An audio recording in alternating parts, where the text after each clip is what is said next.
I think it started a long way before that. I think it started at Southport. I think people woke up and smelled the coffee at Southport. I believe this all did start in Southport. That was the literal deciding moment. It started the whole saga we've got going on right now. And we're getting British people versus Somali endgame. It's getting peak out here. But look at the history of tension that has happened in multicultural nations. It's obvious that there is problems that arise from it, right? And it doesn't matter what color of your skin you are, what culture you're from, what religion. There's obviously always tension that comes with it. There's a lot of cultures that have opposing views to each other since forever. I love everyone. I love Chinese. I love Japanese, man. Yo, shout out to the Japanese, Koreans. I love everyone, man. Filipinos. Listen, man, shout out to anyone, any man from any culture. You get me? I make videos for everyone. Hispanic man, Spanish man. My dad is a hardworking migrant who's worked for 30 years. I'm an educated second generation migrant myself. There's a lot of lost, unproductive migrants, and I'm aware the British people are paying for these asylum seeker hotels. The private companies are getting fat stacks. Generally, the government of countries don't care about helping people. They care about making money. That's the rule, right? Or saving money. These migrants are a paycheck to the government. Having a population who barely knows the language and are also desperate, traumatized, poor people, it works very well in the favor. Let's be honest. You want people who are dependent on you. You don't want people who are educated and empowered economically. That's threatening to the government, and that's exactly why the white collar job market, it has a squeeze on it right now. People are getting layoffs in tech, in finance, all these. Like, they're all being forced to become blue-collar workers or Uber Eats drivers. We have an economy of Deliveroo drivers who basically just deliver slop to your doorstep, and you're forced to be on government welfare. I believe that's what UBI is. We're all going to be on £1,000 a month, and we're all going to have Indian guys deliver slop to our doorstep, and we're all just going to be obese. I just have a major fatigue when it comes to this issue. It's boring. It's played out. I don't like talking on the migrant hotels and all that, but I'll make a video about it just because I'm a UK journalist channel, and racism in general is a topic that pisses me off. Whenever I hear about it, it's something so futile and exhausting. It's something that's happened for years and years, and it never gets solved. We've turned asylum into reality TV. The way the media covers these hotels, there's dramas, fights, scandals. It's more about the views and headlines than the solutions. It's a spectacle instead of a real debate. It's disrespectful to those who want to debate the subject. Everyone's presenting this in a tabloid way. Like, look at this migrant guy who groomed a 13-year-old. Or look at this white guy, he's a nonce. These little reactionary politics, usual suspect situations, it's just a psyop that comes with living in the Western world. Nothing ever changes. For me, I can tell you, from my generation, basically all the music and all the movies that we grew up on, all of that was produced by truly demonic perverts.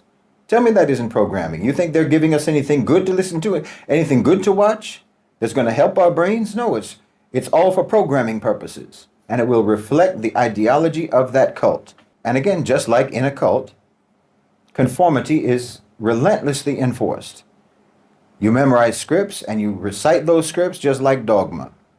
Not because you necessarily believe in them or even understand them, but because they are the scripts of the cult. Right or left, liberal or conservative, whatever the case may be. The cult has relieved you of having to think, you know? You're only allowed to think that you are choosing within that totalistic cult compound of America that shrinks the menu of available decisions until obedience feels self-chosen. I mean, your streets are violent. Your cities are broken. Your police are militarized. Your children are medicated. Your schools are a battleground. The far right usually accuse mainstream journalism of being biased, but they end up doing the same shit themselves. You can pretty much get any source of information you want and frame it in a way that you want. You can find any statistic and make it suit your agenda. That's why I never really cared for veganism versus carnivore, for example, or sugar versus no sugar and low-fat diets versus high-fat, because you can literally just manipulate any sort of information you want. I never understood why the far right often point out that it's only men that arrive. It makes sense why there's only disposable people, for example, men. And it's usually done because they can endure the difficult situations of the sea. The women and children usually come in safer ways, right? They usually come in after. They usually come through some legitimate paperwork means, for example. The young men are sent to make it for their family and send money back home. When it comes to this whole migrant situation, I feel like there's a big concept of FAFO on social media. F around and find out. Basically, if someone acts reckless, disrespectful, or tests boundaries, they'll eventually face the consequences. It's this sense of, it's like, oh yeah, I'm gonna beat up a nonce, or I'm gonna DDT him into the pavement. But it's usually done out of a place of insecurity, and it comes from this urge that you have to beat someone up, but you're using a nonce as a good escape for that. It just comes from a place of sadism, right? It's an excuse to enact your urges that you have deep down. It's like you enjoy it, but it's very bad for your soul. You're being filled with vengeance in a retarded way. That's what a lot of Charlie Vaich videos entail. He has FAFO-filled videos, and that's why it appeals so well to the mind of an NPC. Every few years, it's the same headlines. Migrants in hotels, protests outside, police dragged in, politicians grandstand. Like, fast forward 5 years, exact same scenes every time. Nothing ever changes. If you put your faith into politics, if you care about voting and democracy, you're just a fool. The deepest level of what a fool can be. Just look at your lifespan. Look at how long you're gonna live. And then look at who's teaching your children in school. Those are the two things that matters. Those are the two things that you should focus on.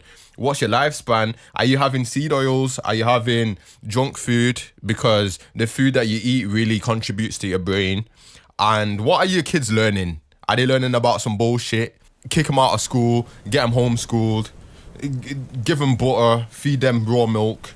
The idea of human rights, it's really just human rights depending on whether the people in power can get richer. In that specific country in the Middle East, we don't mention it here, right? And in that country, human rights don't apply there. The human rights are thrown out the window. Is it messed up for me to believe a migrant male who does whatever he wants, doesn't necessarily care about abiding by the rules? He's uncivilized, undomesticated. That's exactly how a male should behave. When you don't behave that way, that's how you end up being cooked by the state. You end up enslaved by the establishment. Some level of disrespect towards the rules should be a thing, in my opinion. In Minecraft, of course. A disrespect towards the rules in a peaceful manner, right? In a peaceful manner, in a sophisticated sense. Protests are just theatre. It's the lower IQ people battling it out in the streets. The people who actually run the show are still sat back laughing at everything that's happening, to be honest. At least approach it in an academic way. I find that every movement has its foot soldiers in the streets who are protesting and doing all that. And then you have the influencers and journalists and people like Akkad Daily or people like Paul Joseph. So you have the frontline soldiers who are actually out there doing shit. And then you have people in the background influencing people to do the things. And if you're a YouTuber, if you're a journalist, you need to be very careful of what you say because you can influence something.